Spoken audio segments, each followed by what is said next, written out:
Welcome to Energy Stew. This is Peter Roth, your host.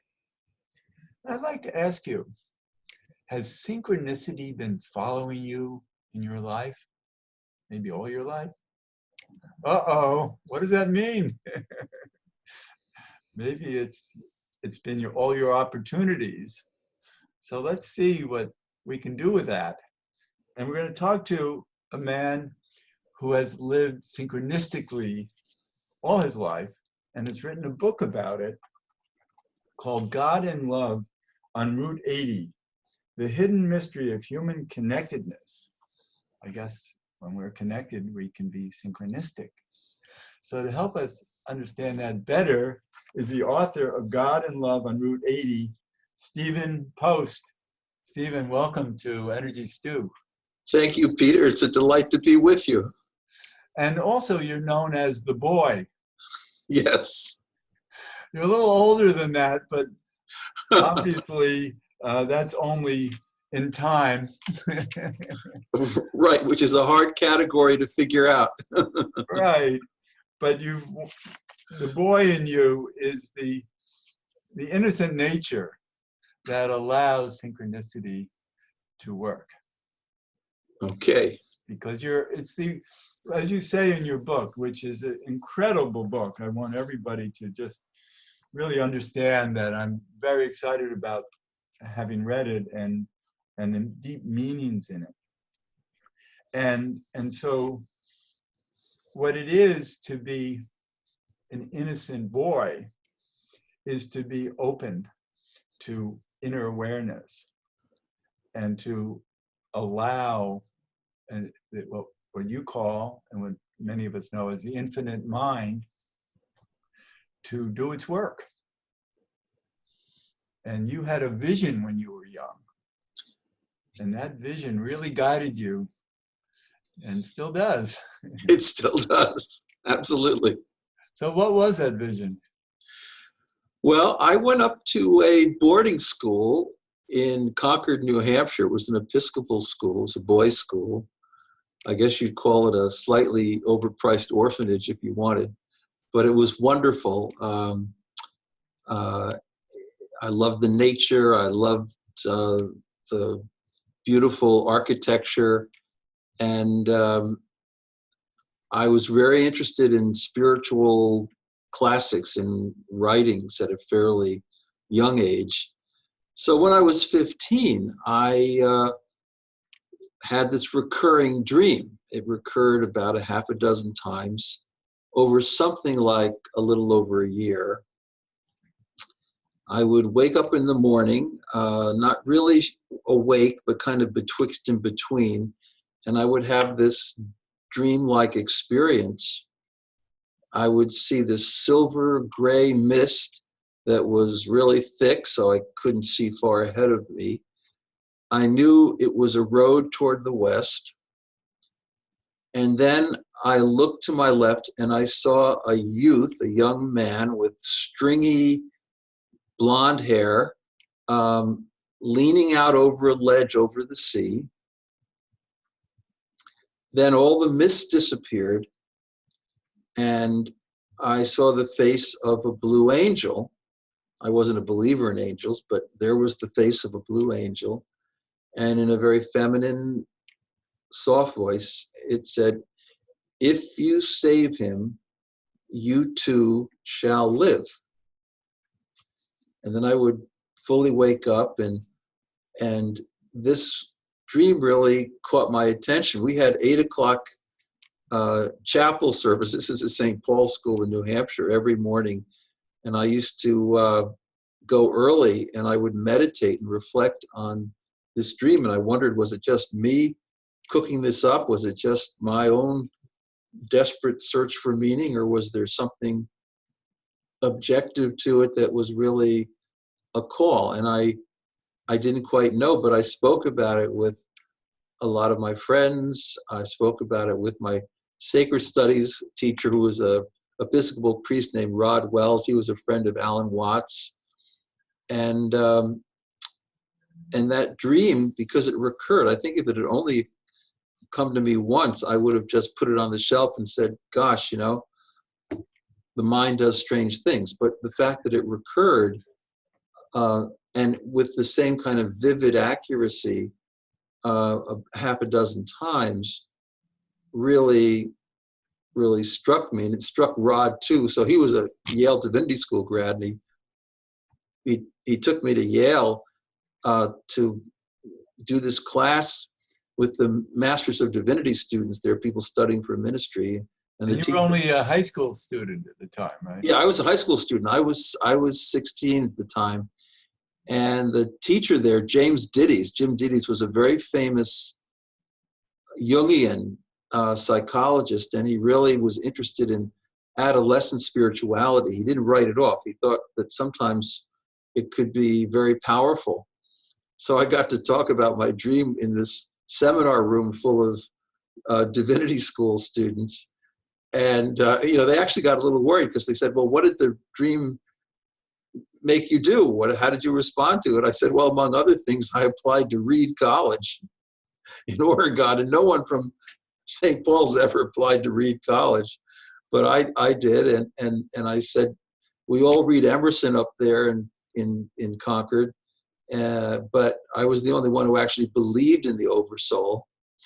And we had these beautiful conversations about it. I won't go into the depth of it, but it was a very formative experience. And then when we drove back that night, north to Concord, I just felt like somehow teaching the dream was going to be part of my life's work. Uh-huh. And it became that way. But you had no idea. And at that point, as I know from your book, you actually didn't follow a direct path. You actually stole off in a stolen car, basically. It was your father's car, but he didn't know you were taking it. Yeah, so my dad, we lived on the South Shore of Long Island at the time in West Islip. My dad had picked up a secondhand gray Mercedes 190. There's a picture of it in the book, by the way. Nice looking car. Yeah, but it had seen better days, and I think he got it so that he could drive me up to St. Paul's and feel that he was sort of, of the aristocracy, which he was sort of not really. And so he that summer of my 17th year, I was going to Swarthmore, and Rod Wells had gotten me a job in the Bronx tutoring kids, and I loved doing that because I'd done it in New Hampshire, mainly with the French Canadians, who were these relatively poor families. Most of them were in the wooded areas, and I just really was impressed by those people and being able to work with them. So I was headed for the Bronx, and my mom decided that the Bronx was too dangerous at the time.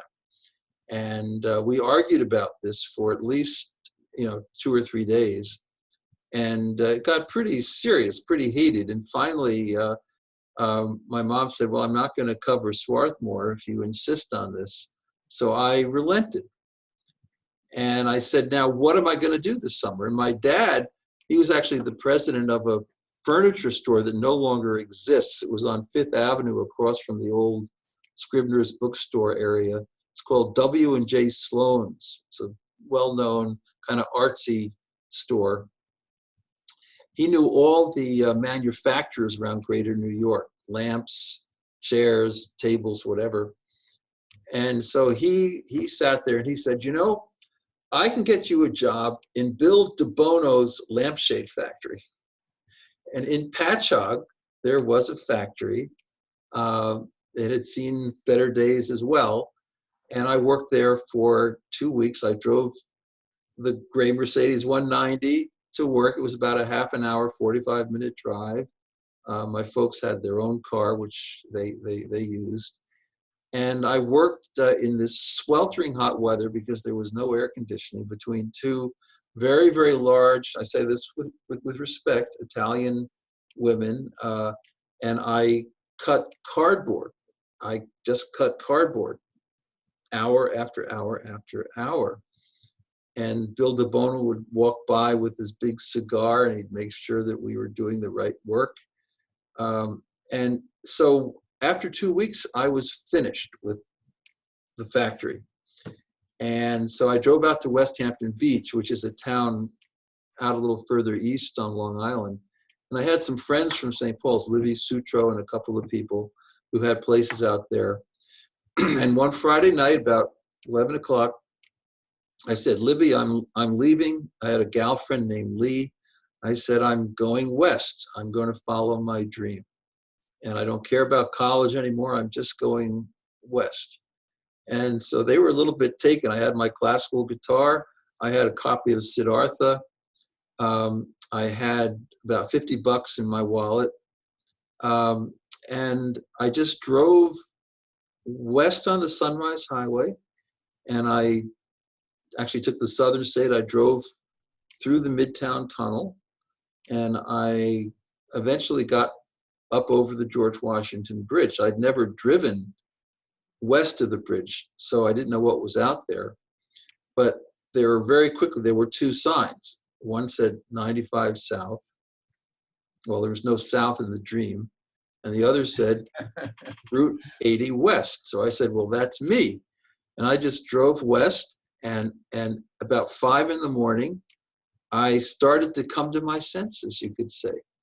About 5 in the morning, I'm smack dab in the middle of Pennsylvania, near the Lewisburg exit. But there's no phone booths or anything around. I'm thinking about turning around. I was really seriously thinking, you know, if I do a U-turn here over the Midway, I can get home, and I got enough money for gas to do that, and my reputation will be intact. But amazingly, just as I was seriously thinking about this, cars back in those days had generators. And when the generators broke, again, this car had seen better days, the whole thing went dead. I mean, all the lights were out, the engine was out, and the best I could do was to get on the right shoulder, and I just barely did that without getting killed. And I got out of the car and I looked around, and you know, there were, first of all, miles and miles and miles of wheat fields, some cornfields. There's nothing at all. The dawn is just beginning to break. And so I didn't know what to do. The only thing I could do was what I did.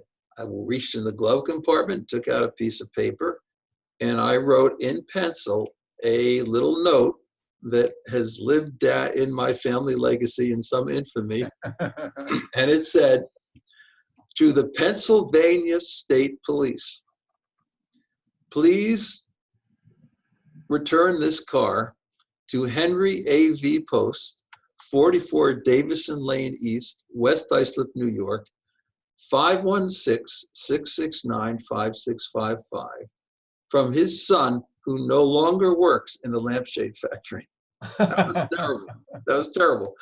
And so I got my guitar, my Siddhartha, you know, and I stuck my thumb out, and immediately, within 2 seconds, a big, huge truck came zooming by, pulled up. A guy flung open the white door, and he said, where are you going? I said, west. He said, well, I can get you to Chicago. My name's Gary. He was dressing in country and western. And we had a really delightful trip. He actually dropped me off at Grant Park in downtown Chicago. And I was off. And I always thought that when the car broke down like that, you know, it was a message from the universe that I was really supposed to take this trip to the West, you know. It's so interesting to me because your book talks about what happened in Chicago, and it was fascinating, the opportunities that you had, and only for a while because you wanted to keep going west.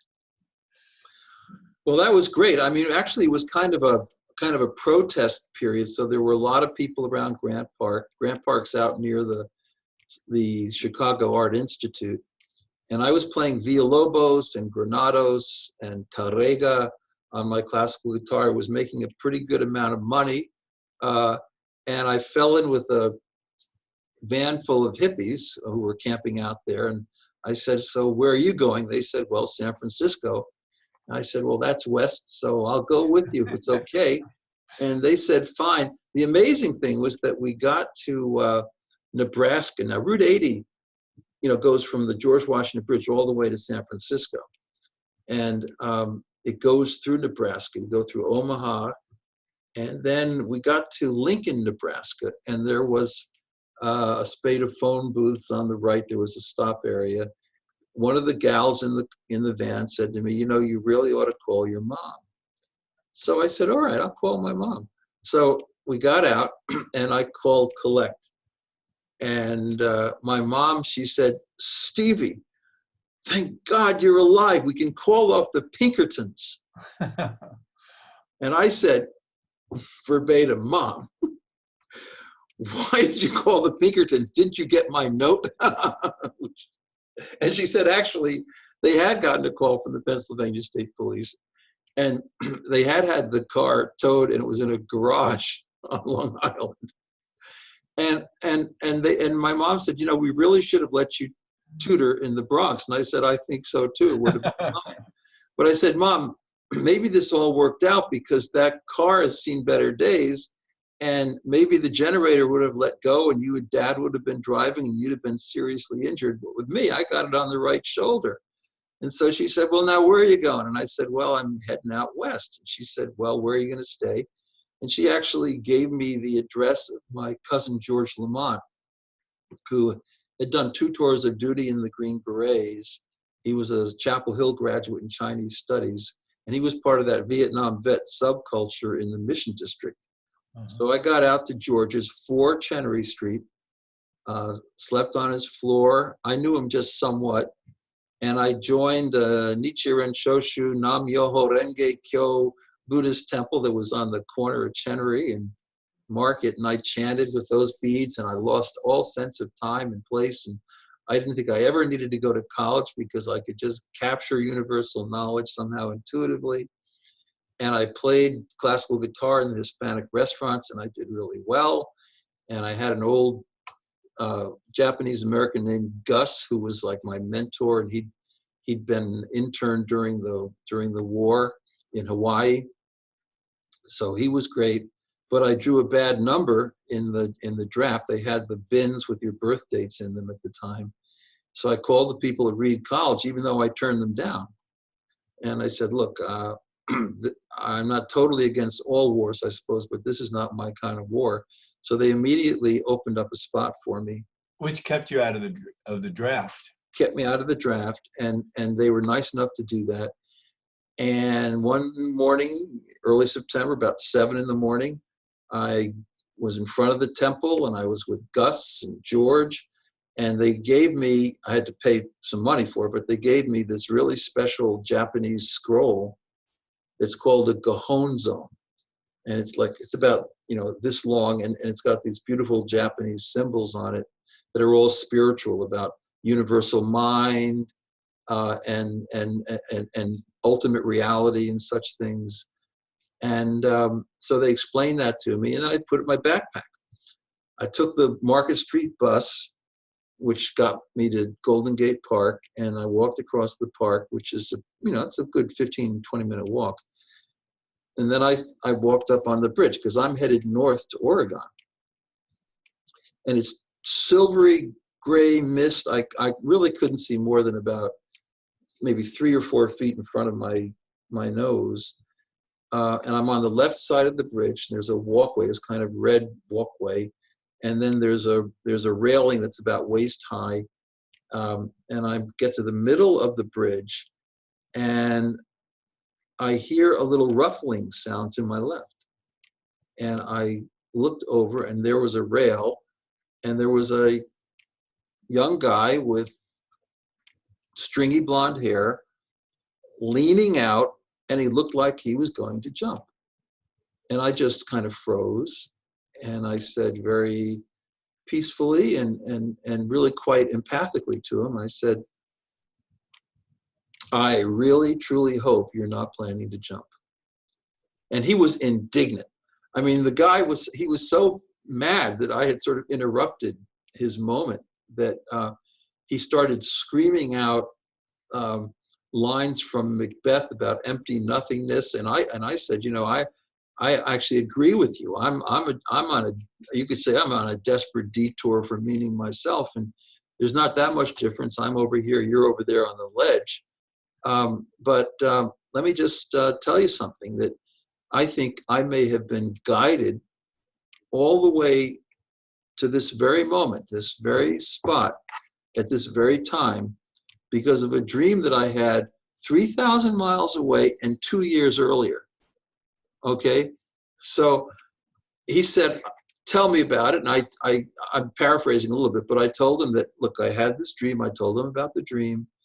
I told him about going to Yale. I told him about the fight with my parents. I told him about leaving the car on Route 90 near the Lewisburg exit. I told him about calling mom from Lincoln, Nebraska. I told him about the draft thing. I told him about everything.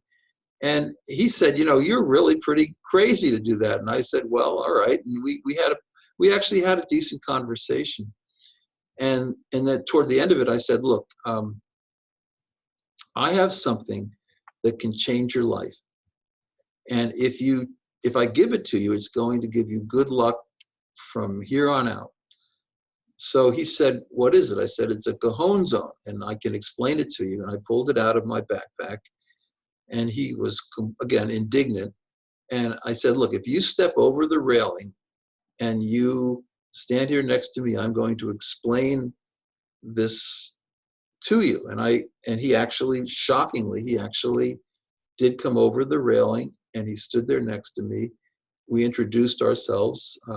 He was named Harry. And I explained the symbols, like, you know, the heart with the line through it was the Japanese symbol for busy, no heart. And there were other things that were really interesting about it. And I said, I'm going to give this to you, but you have to do me a favor. You have to make a promise. And the promise is you have to go, you know, south on the bridge, walk across the park, get the Market Street bus. And I gave him a note to Cousin George. Cousin George, this is Harry. He needs a shower. Please let him sleep on your floor where I slept. Take him to the Buddhist temple. Let him meet Gus and look after him. And so I didn't know what would happen to Harry, but I went north on the bridge, and he went south. And I felt, just because of that encounter, which was so uncanny and just so beyond anything I could ever imagine. I mean, if you were a statistician, I'm surrounded by statisticians in this medical school, of course. You know, you would say that sometime in the history of the great universe, on the basis of pure probability and chance, you know, pure luck, I guess, this encounter was going to happen. But for me, it was so closely resonant with the dream and the images in the dream. As I was walking north on the bridge, the mist evaporated. Suddenly there was some sun and some blue. And I felt like, for the first time, I really understood that the dream I'd had at St. Paul's when I was 15, it wasn't just my adolescent imagination working overtime, which I thought it might have been. I mean, I was open-minded about that. But it really meant something. And so I got to the end of the bridge. I stuck my thumb out, and right away there was a truck, just a farmer's truck that came by. I'll never forget this. There's a guy flung the door open, and he said, "Where are you going?" And I said, "Oregon." He said, "Well, we can get you most of the way. Jump in. My name's Dwayne Dill, D-I-L-L, just like in dill pickle. And this here's my wife, Dorothy, who was a red-haired woman. And she said, hi. And I got in the truck, and you know, that was my first big episode in the book of what I felt was this kind of divine synchronicity, and it conveyed a lot to me. And I did not see Harry again, but I came back from Reed for Thanksgiving to Cousin George's place, and it turns out that, you know, Harry had gone back home to North Carolina with a gal friend, and I never saw Harry again, and so I can't connect that dot. But to me, it was a really profound, moving experience, and that's why, the subtitle of the book, The Mystery of Human Connectedness, that somehow I was supposed to meet him when I met him. Well, now your life became also a result of that prophecy. Save him and you too will be saved. So we're really getting to the end of the show. And I want to continue this because it's fascinating.